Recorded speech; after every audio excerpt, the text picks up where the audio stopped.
8-9 commence maintenant avec Cyril. Sans oublier pendant les vacances, donc. Bah oui, j'avais oublié que c'était les vacances cette semaine. Est-ce qu'il y a des bons films? I want to ride my bicycle. Bah, je vais vous chanter du Queen tout le 8-9. C'est le coup de cœur dans quelques minutes. Plaisir, oui. Mais d'abord, voyez.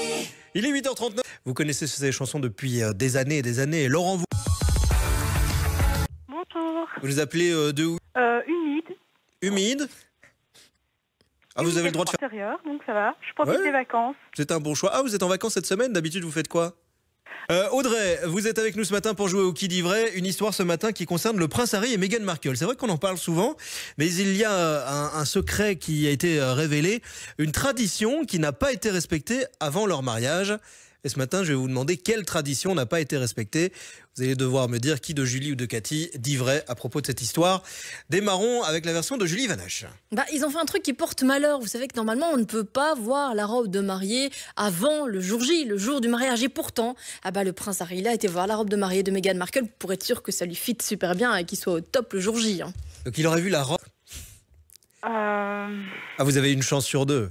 Vous suivez un peu l'actualité de Harry et Meghan? Pas trop, non. Non. Alors, qu'est-ce qui a bien pu se passer? On a l'histoire du brûlage de culottes ou la robe qui a été Ouais. Clairement, depuis le 26 octobre, il y a une expo donc, qui est tenue où on montre la robe de mariée de Meghan et dans l'épisode guide, donc dans des petites bandes son qu'on entend dans nos oreilles, ils expliquent des anecdotes comme celle-ci qu'il a vu cette robe avant le mariage. Voilà, c'était.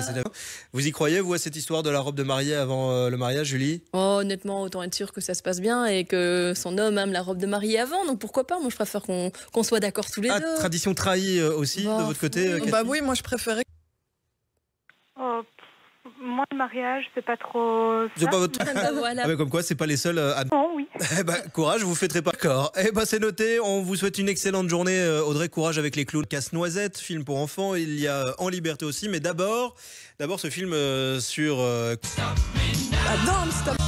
Bohemian Rhapsody qui donne son titre au film, évidemment. Vous en voulez encore un? Allez, oui. Allez, un petit dernier. Il y en a plus d'autres.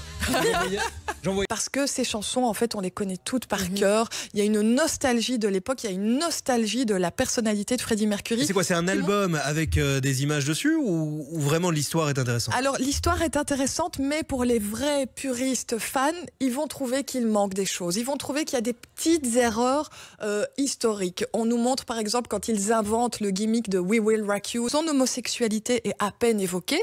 Et puis, on sait que c'est quelqu'un qui réalisait des fêtes totales. Parlons maintenant du film En liberté. Alors, ça va être compliqué de parler d'En liberté, parce que c'est un film... on n'en parlera pas. Mais non, c'est un film que j'adore. C'est une des meilleures comédies françaises de l'année qui a été primée au Festival de Cannes. Une comédie primée à Cannes, c'est dire rare. La qualité, parce que c'est très très rare. Il y a eu Le Grand Bain qui est sorti la semaine dernière. Il y a eu Le